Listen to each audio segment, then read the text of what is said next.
Today is February 2nd. It's Groundhog Day. We'll have more on that later. The temperature is 0 degrees and it is partly cloudy and chilly.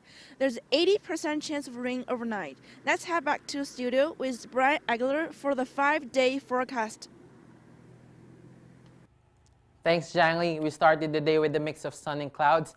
Clouds will continue to roll through the GTA in the afternoon with the winds gusting from 20 to 40 kilometers per hour.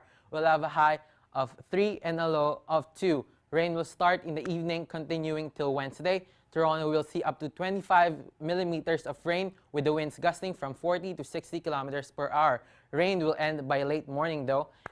We'll have a high of 14 and a low of -1 on Wednesday. On Thursday and Friday, we'll continue to have a mix of sun and clouds, but the temperatures will be lower. On Thursday, we'll have only a high of 1 and a low of -5, while on Friday, we'll have a high of 0 and a low of -4. We'll start the weekend with a 60% chance of flurries with only a high of 0 and a low of -4.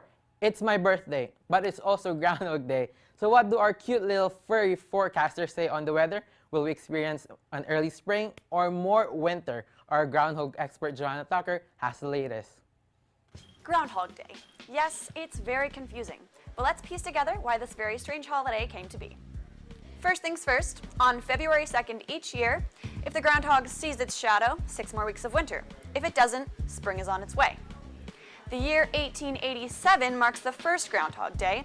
It started as a Christian tradition where clergy would pass out candles needed for the winter season. The candles represented how long and cold the winter would be.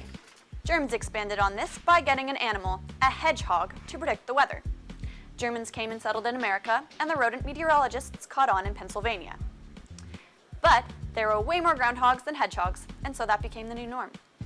There are 2 Canadian groundhogs that predicted different weather patterns this year.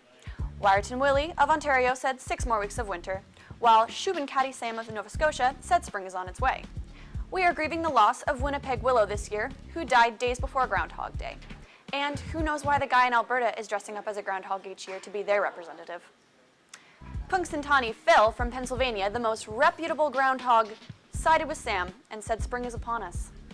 The only question left is, who's Alan? Alan! Alan! Alan! Alan! Alan! Al!